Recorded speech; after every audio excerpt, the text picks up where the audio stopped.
Hey everybody, thanks for tuning in to McNeil Entertainment.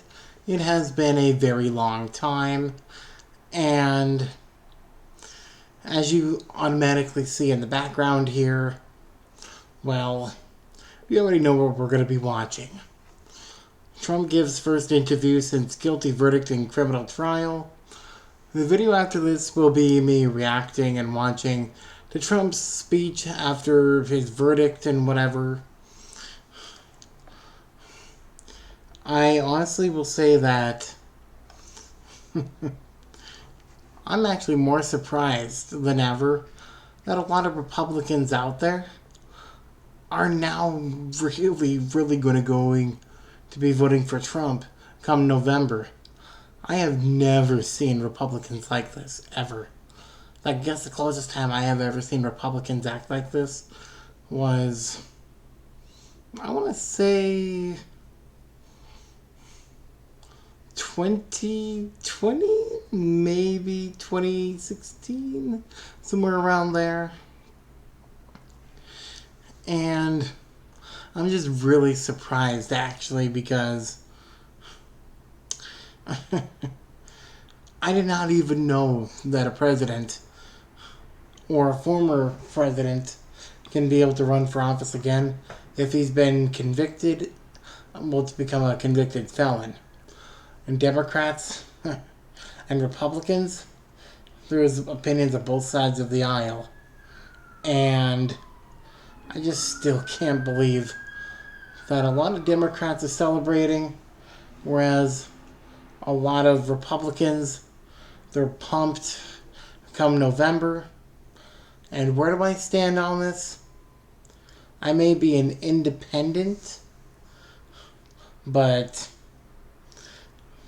deep down, my views, my morals stay the same as a Republican. But how hard of a Republican am I? Well, before 2018, I was a pretty hard Republican. Now more of a moderate Republican. The point where I actually want to work on both sides of the aisle to get things done, instead of those that ideally sign or side with the party. But nonetheless, let's get to the video here. Former President Trump overnight saying he hopes to take his case to the country's highest court, posting the Supreme Court must decide, as he now braces for what could come at his sentencing in 6 weeks. The judge could decide to say, hey, house arrest or even jail.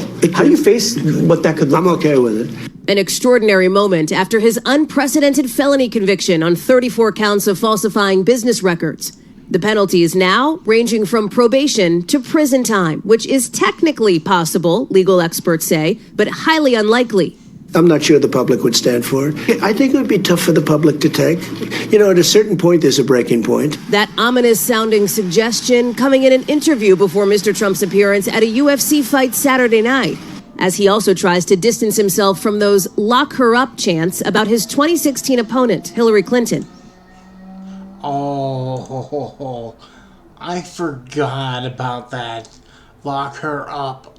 I totally forgot all about that. Oh, I forgot that was a thing. I was even one that used to say lock up Hillary. On the fact that she kills babies with her views on abortion. I can't trust her. In 2016, I did not vote for Hillary because I could not trust her at all. I can't even stand her, to be honest. But yeah, I used to be on the side of let's convict Hillary and put her in prison. Oh man, this is nostalgia coming from 8 years ago. Wow. They all said lock her up, and I felt, and I could have done it, but I felt it would have been a terrible thing.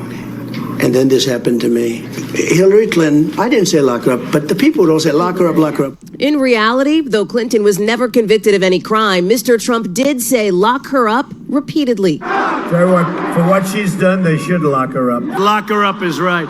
Since the conviction Thursday, the RNC says the committee and campaign have raised $70 million online. On that $70 million, if you were to actually look at it right now, it's actually $140 million as of this recording. And it could be more than right now, but it is just astonishing and just how much the people are willing to donate to both the Donald Trump election campaign and also to the Republican National Committee and to the National Republican Senatorial Committee, the NRSC. It's really, really shocking in a way just to see and how far people will go. I don't even see this coming from Democrats with the grassroots movement, with the Democratic Congressional Campaign Committee, the Democratic Senatorial Campaign Committee, and many other Democratic organizations that are out there. The closest thing that came was when Joe Biden raised all that money. But we shall see. A massive haul. And there's no doubt that this verdict has actually brought unifying our party. But multiple polls this weekend find majorities of Americans agreeing with the guilty verdict, with the Biden-Trump race overall remaining deadlocked, as it's been for months. Do I agree or disagree with the verdict? I really, really do not care. I really don't care what the verdict was. I'm just really shocked that there was a verdict and that they found Trump guilty on 34 counts. Most top Republicans falling in line behind the presumptive GOP nominee. We have to fight back, and we will, with everything in our arsenal. But we do that within the confines of the rule of law. As President Biden himself issues a warning about GOP rhetoric. And it's reckless, it's dangerous, it's irresponsible for anyone to say this was rigged just because they don't like the verdict. Let's go back to politics. Former President Trump has joined TikTok, although he did try to ban it. What is behind that decision? What are the implications for the campaign? It's all about young. And speaking of TikTok, I am part of the bandwagon that does believe that TikTok should be banned because of the Chinese Communist Party, because they're still trying to steal all of our data, really. It's our privacy does matter the most, but with the Chinese government and all, they could end up using this against us in various ways that we may or may not know about.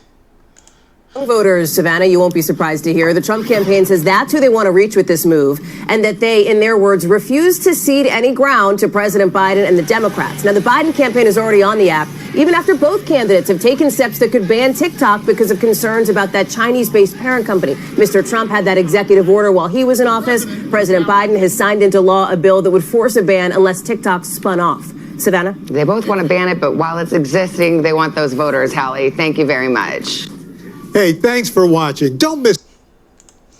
Yeah, I can certainly see that, because on both sides of the aisle, they both have arguments on why it should be banned, why it should not be banned.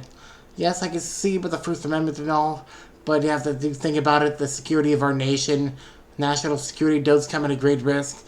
So yes, we do have that freedom of speech and all, but I don't believe that covers private companies such as TikTok. But yes, if you enjoyed this video, don't forget to leave a like, don't forget to subscribe, don't forget to hit that notification bell so you never miss any of my content. McNeil Entertainment, signing off.